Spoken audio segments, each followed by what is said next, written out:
coup, c'est vous qui allez dévoiler le nom du lauréat qui figure dans cette enveloppe. Merci. C'est la société J-Smartware qui est représentée par Christophe Palfy, son directeur général.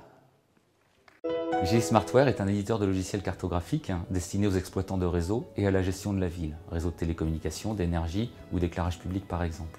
Nous nous devons sans cesse d'innover, en particulier dans le domaine de la ville, et ainsi contribuer à les rendre plus accueillantes, plus communicantes, plus efficaces, plus responsables et en somme plus durables. Dans cette démarche d'innovation, nous avons donc créé SmartGeo, qui est la première plateforme cartographique dédiée aux villes connectées.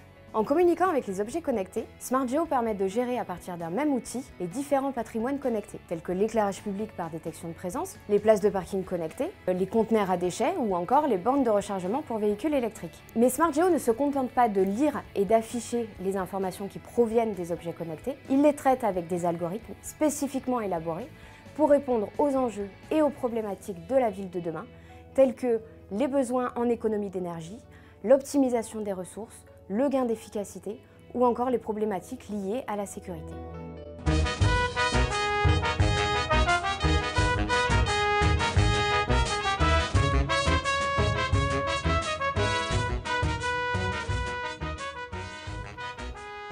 Bonsoir Christophe Palfy. Et bravo. Bonsoir.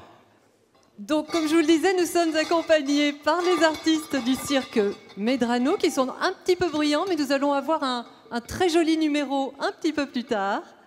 Cela n'empêche pas que nous allons poursuivre notre interview. Donc, tout d'abord, comment transforme-t-on une entreprise de 20 ans déficitaire en start-up performante? Eh bien, écoutez, j'ose espérer penser que finalement, le principal moteur de cette transformation est l'innovation, l'élan créatif sûrement, l'envie d'innover insufflée aux équipes, probablement.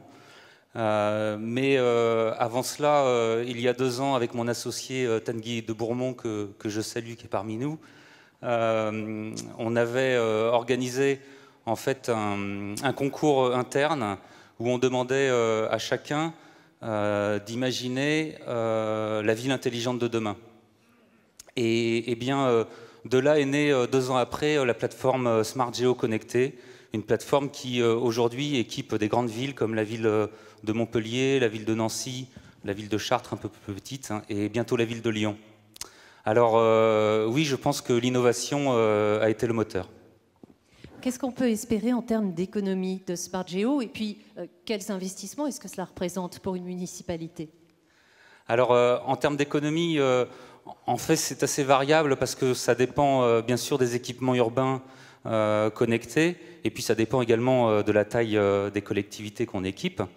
Mais par exemple dans le domaine de l'éclairage public, on peut escompter jusqu'à 30% d'économie. C'est des choses qui sont réalistes aujourd'hui. Bon, par ailleurs, en termes d'investissement, ceux-ci généralement s'organisent dans le cadre de partenariats publics-privés. Il y a d'autres possibilités de financement, bien sûr. Pour les mêmes raisons, c'est des financements qui sont dépendants, bien sûr, du taux d'équipement, de la nature des équipements urbains que l'on souhaite raccorder à ces dispositifs et à cette plateforme. Merci beaucoup Christophe Palfy, félicitations encore une fois et le moment est venu, Marie-Claude Foucret, de remettre le trophée. Alors on va faire une petite... Can you please give the award to this lady? Well, no, to the gentleman. Sous vos applaudissements, merci.